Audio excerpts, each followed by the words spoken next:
Fala, meus cancelados! Deixa eu fazer uma pergunta para vocês. Nós podemos dizer que existe algum tipo de censura moral? A liberdade de expressão, ela é ou não fundamental para uma democracia? Quais os sinais que demonstram o surgimento de uma tirania dentro de uma sociedade? Fiquem comigo porque hoje nós iremos estudar as origens da liberdade de expressão e como esse direito tem sido ameaçado pelo progressismo e pelo próprio sistema.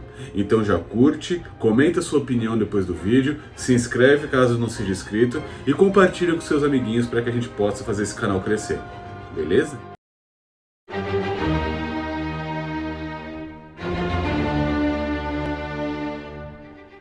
A liberdade de expressão, ela é uma característica, um atributo inerente à natureza e capacidade racional do indivíduo, do ser humano. E é um direito de qualquer um manifestar livremente as suas opiniões, ideias e pensamentos pessoais sem qualquer medo de retaliação ou censura, seja ela estatal ou particular de outros membros da sociedade. E aqui vai uma das informações mais importantes. A liberdade de expressão é um direito e um objeto fundamental para o funcionamento de uma democracia sadia, moderna. Sendo assim, qualquer tipo de censura não encontra respaldo na moral. Vamos voltar no tempo para entender de onde o conceito de liberdade de expressão surgiu. Os gregos foram os primeiros a idealizar os conceitos de democracia. Precisamos mencionar que a democracia ateniense era a democracia direta, ou seja, os assuntos deliberados não eram discutidos por representantes eleitos, mas sim pelos próprios cidadãos, que se reuniam em assembleias, na ágora, para deliberar sobre os assuntos mais diversos. Avançando bastante no tempo, nós chegamos a um pensador muito importante, que introduziu a dúvida em todos os dogmas que cercavam a sociedade daquela época, algo que fez um tremendo barulho. Estou falando de René Descartes, um filósofo francês que é muitas vezes chamado de o pai da filosofia moderna. Ele foi um dos precursores do movimento racional científico, considerado também o pai do racionalismo, tanto que ele dizia que a razão é o ponto de partida para o conhecimento. Muitos inclusive atribuem a ele, René Descartes, o pontapé inicial para o movimento iluminista. E ele entendia, ao contrário dos gregos antigos, que as coisas não existiam por si só sem uma explicação. Por isso, ele instituiu a dúvida como método para comprovar a existência das coisas ou da validade das ideias e conceitos de maneira irrecorrível, atestando assim a sua veracidade.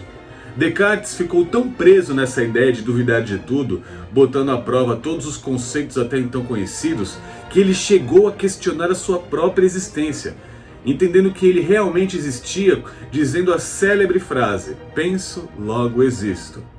Esse método de investigação de Descartes ficou conhecido como o método cartesiano.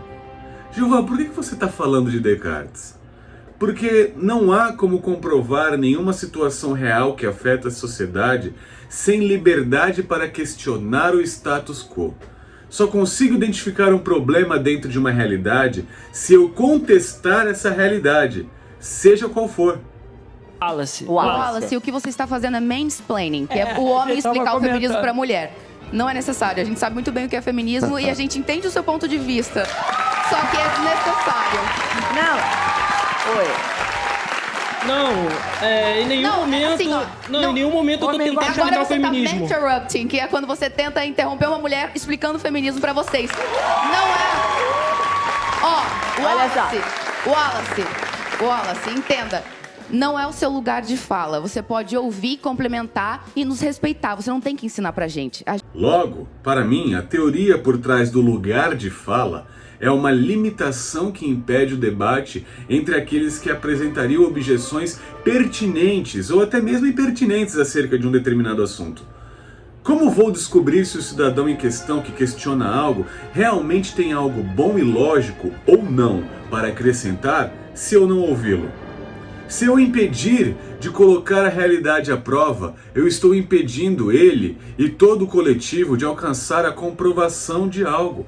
John Milton foi um poeta inglês que é mais conhecido pelo seu poema chamado de O Paraíso Perdido. Milton defendia a liberdade de impressão de livros e a revogação de uma normativa que estabeleceu, em 1643, um sistema de licenciamento que resultaria em uma censura prévia das obras literárias. Para o autor inglês, os livros constituem um tipo de organismo que ganha vida própria, produzindo efeitos imprevisíveis e para além do tempo dos seus autores. Eliminá-los, portanto, equivaleria ao assassinato, segundo Milton. A seu ver, não compete a ninguém julgar, organizar e administrar o conhecimento da sociedade, pois o livre mercado de ideias, com a confrontação aberta ao erro, conduz à verdade. O meu amigo John Locke, que aparece nesse vídeo aqui em cima, produziu uma obra chamada de Carta sobre a Tolerância, que sintetiza a visão do filósofo inglês acerca da tolerância e da liberdade de pensamento. Embora grande parte do assunto dessa obra verse sobre as relações entre a Igreja e o Estado e a disputa religiosa que ocorria na época, é interessante pensar algumas frases e pensamentos que cairiam como uma luva em tempos atuais acerca do debate da liberdade de expressão. Segundo Locke, o objetivo das leis não é prover a verdade das opiniões, porém, a segurança e integridade da comunidade e a pessoa e as posses de cada homem em particular. A verdade, para John Locke, deve prevalecer por meio do convencimento pacífico, já que para ele, se a verdade não penetra no entendimento por sua própria luz, ela será ainda mais fraca por qualquer força emprestada que a violência pode lhe adicionar. O quarto presidente dos Estados Unidos foi James Madison, que foi um dos pais fundadores daquela nação, e comumente chamado de o pai da Constituição. Coube a ele a tarefa de elaborar as 10 primeiras emendas à Constituição daquele país, um conjunto que é chamado de Bill of Rights, que entrou em vigor no fim de 1791 e que estabelece e assegura a liberdade de religião, expressão, imprensa, reunião e petição aos governos. Para o político, o mais amplo direito à livre expressão está na natureza de um governo republicano. E mesmo que uma minoria faça mau uso desse direito, ele deve ser assegurado a todos. Um dos teóricos mais influentes sobre o tema é sem dúvida John Stuart Mill, o qual, a partir do clássico On Liberty, sobre a liberdade, lança uma fundamentação filosófica da liberdade baseada na não intervenção estatal nas ações humanas, se estas não causarem danos a terceiros. Publicada em 1859, a obra de John Stuart Mill consolida a fundamentação moderna da liberdade de expressão. Nela estão reunidos argumentos como o da preservação de uma arena livre para o embate de ideias.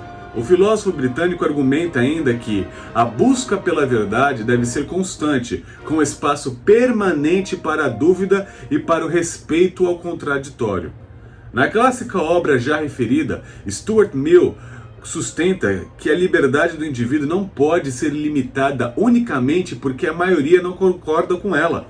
O indivíduo somente deve prestar contas de sua liberdade para a sociedade quando um ato seu causar dano a outra pessoa.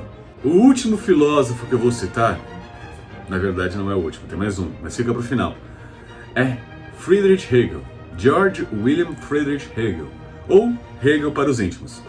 Ele criou o que chamava de processo triádico da dialética. Eu vou tentar explicar o que é isso. Ele entendia que não existiam verdades absolutas, mas apenas conceitos passíveis de evolução e aperfeiçoamento. Para Hegel, o conceito tomado como verdadeiro é chamado de tese, e ele defendia que deveria haver sempre um contraditório a essa tese, um questionamento em que ela fosse colocada à prova, em choque com uma antítese. Sendo assim, o resultado desse embate entre a tese e a antítese daria luz à síntese, ou seja, uma verdade aprimorada, um conceito aprimorado, que agora viraria a tese para um novo processo evolutivo. E tal processo dialético, triádico, seria aplicável, segundo Hegel, a todos os setores da realidade humana. Logo, A liberdade de pensamento, a pluralidade de ideias, o estímulo ao debate e a dúvida acerca da aplicabilidade dos conceitos atuais nada mais é que a prática da liberdade de expressão das nossas ideias no conceito de Hegel. Quer um exemplo?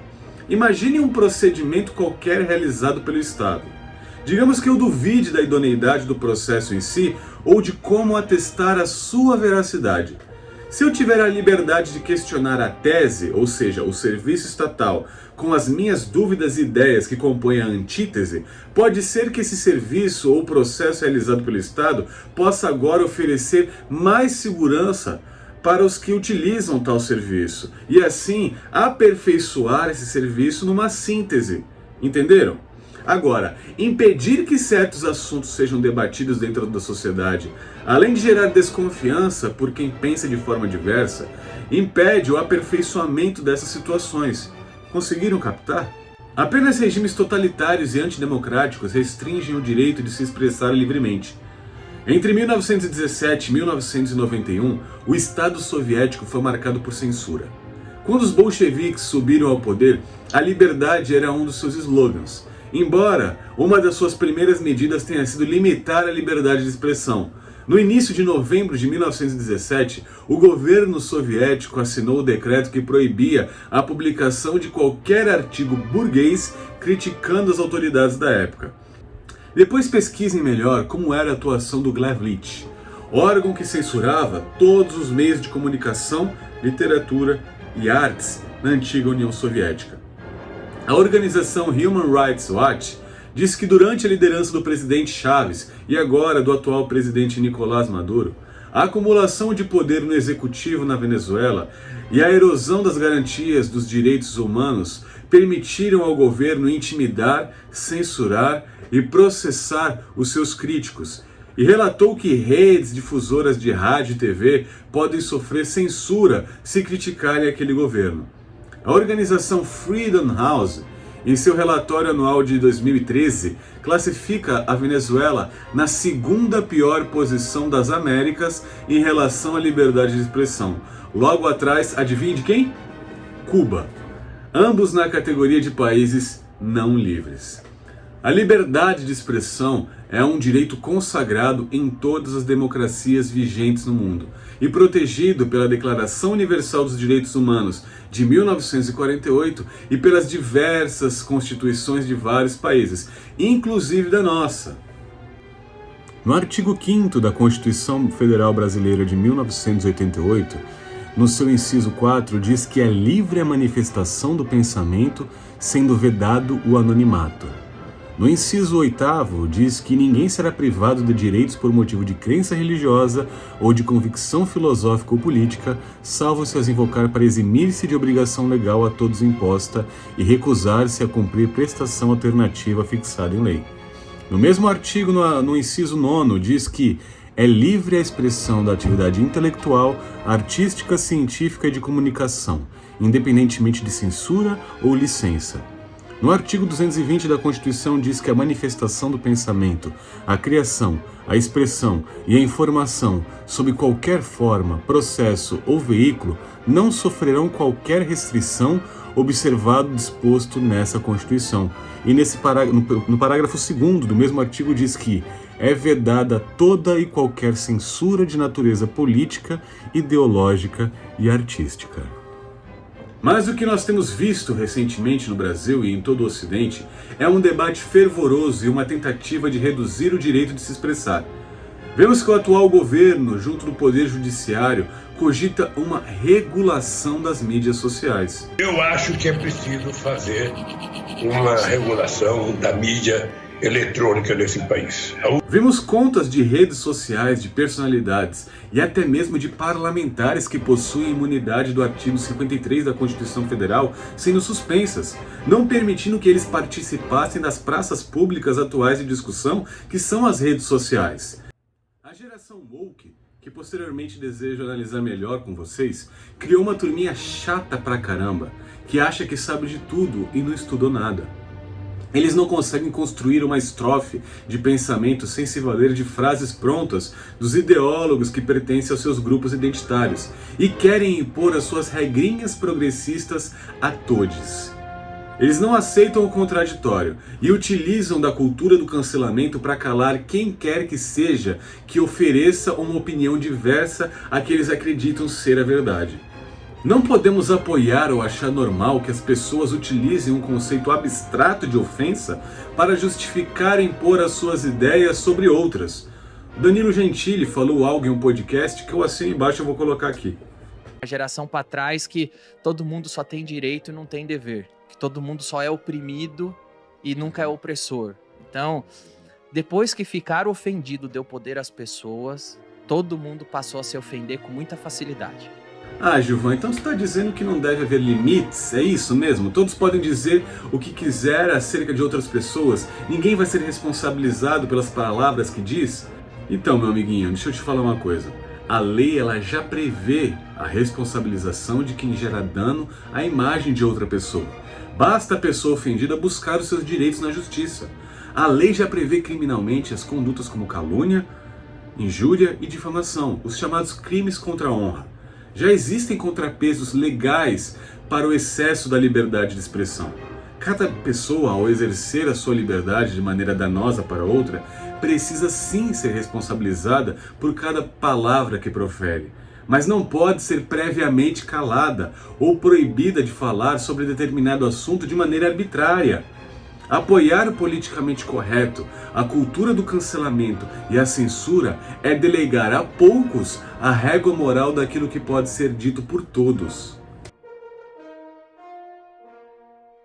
Então tomem muito cuidado com esse discurso ambíguo de em defesa da democracia, vamos limitar o teu direito de exprimir as suas ideias. Desconfie de quem se auto-atribui a prerrogativa de ser a régua moral do que pode ou não ser dito. Desconfie sempre daquele que quer te calar. Nos tempos do Iluminismo, o filósofo mais conhecido como Voltaire cunhou a frase que sintetiza o direito à liberdade de expressão. E eu vou terminar esse vídeo aqui falando ela. Não concordo com o que dizes, mas defendo até a morte o direito de o dizeres.